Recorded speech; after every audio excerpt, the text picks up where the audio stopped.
Season 6 of Silence Screams Loud Strength, the podcast, where we present Unmasking Justice series.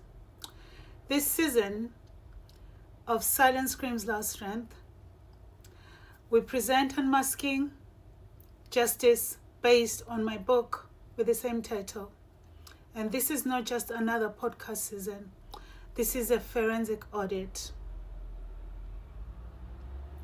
Domestic abuse is not only a private matter and private harm. It operates as a criminal business model. And today, I begin the audit. I'm not speaking to you from a place of fragility. I'm speaking to you as a law reformer, using my lived experience and evidence of systematic harm and the rot that reaches far beyond one home, one marriage, or one courtroom. I walked into my marriage as a whole woman, a first-class degree holder, an entrepreneur, a woman with integrity intact, a woman who owned a home, a Hermes bag, and was building an empire.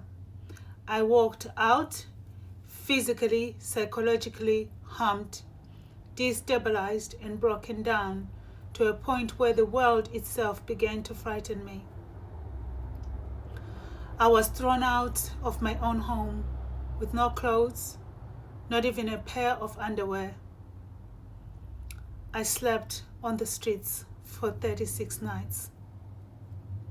Even now, as I'm buying my first set of plates, and while paying the mortgage on the very house I'm locked out of.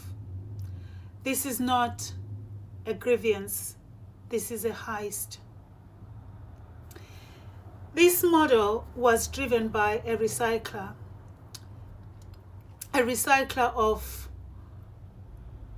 women who's on wife number 5, a man whose power was never built on substance, only performance. A man who collected symbols of status without the discipline, precision, or integrity they are meant to present. A man overcompensating through control, intimidation, exploitation, and all sorts. He had a collection of knives, but the sharpest weapon he ever used was betrayal. But he did not do this alone. This business model survives because it is serviced, it is protected, it is monetized. Unmasking Justice exposes the hired guns of Chancery Lane, the lawyer partnership class, the polished professionals in silk gowns and high-rise offices who convert human harm into fee income and media-facing legal elite. The Sky News contributor figure, the partners whose reputation are built on polish, access, commentary, and prestige, while vulnerable women are crushed beneath the machinery they help maintain. The screen says credibility, the chamber says expertise, the partnership says prestige. But behind the branding is an old trade hum translated into a narrative translated into procedure translated into profit. This is how the model works. It's a business model. An impecunious man in family court, a wealthy man at company's house, and a court invited to treat that contradiction as if it were nothing. In one forum, he performs poverty. In another, they record a reflection of wealth. In court, the multi-million-pound company becomes a red herring. At company's house, the paper trail says something very different. In court, the £1 million premarital home becomes irrelevant. Outside court, the architecture of wealth remains fully intact. That contradiction is not incidental. It is the architecture of the fraud, and it is sustained by the professional class willing to narrate unreality into legitimacy.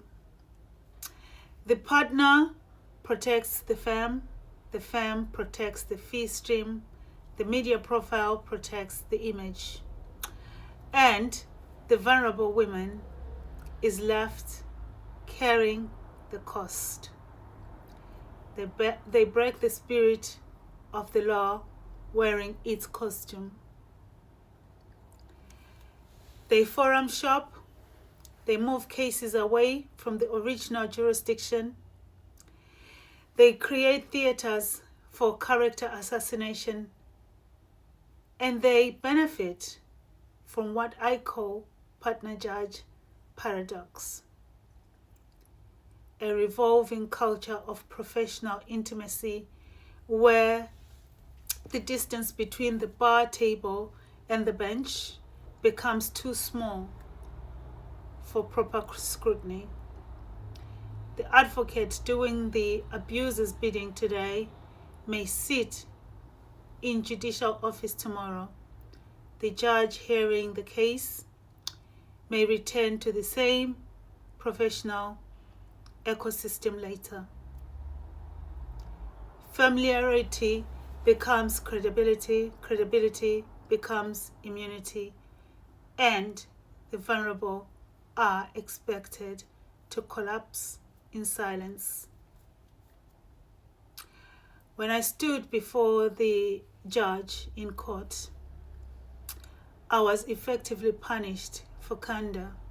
I told the judge plainly, frankly, I am not selling my home. It was my home, my mortgage, my deposit, my home. For that honesty, I was punished.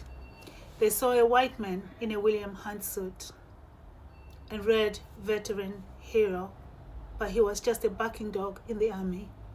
They saw a black woman in trauma-induced shutdown, paralyzed on her whole left side, and read inconvenience. This is not neutrality. This is not fairness. This is institutional racism dressed up as legal procedure. This is the Macpherson report in real life. They tried to derogate my human rights and erased my empire. They thought that if they could block an outcome that was just and equitable under Section 25 of the Marital Causes Act, they could raise champagne glasses and call it a win. They mistook PTSD for lack of intelligence. They mistook shutdown for surrender. They underestimated the marathon runner. Because the body remembers the harm, but it also remembers endurance.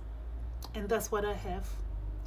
My mind has produced 136,000 word indictment of every truth I have lived through. Not a spectacle, not a performance, but a record as evidence, as blueprint. I'm reclaiming my voice, my life, one day at a time. And I'm stripping this system to its bare bones and forcing the government to act. They cannot keep hiding behind delay, etiquette, and managed language. The culture in the courts must catch up to the laws. This is not a one-woman movement.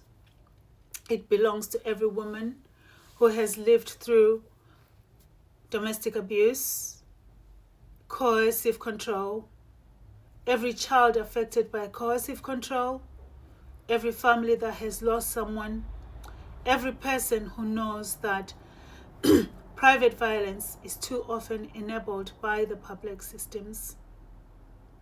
We need to rise up. We will bring lawmakers into one room. We will honor those that have lost their lives. And we will force the government to do more than talk. The Masquerade Gala is earmarked to unmask justice. The audit begins now. The masquerade is over.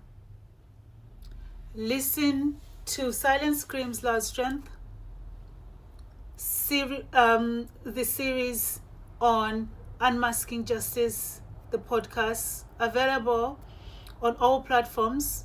Subscribe to my website, pre-order the book, visit my website, the link in my bio, attend the Masquerade Gala, or take courses to join the movement.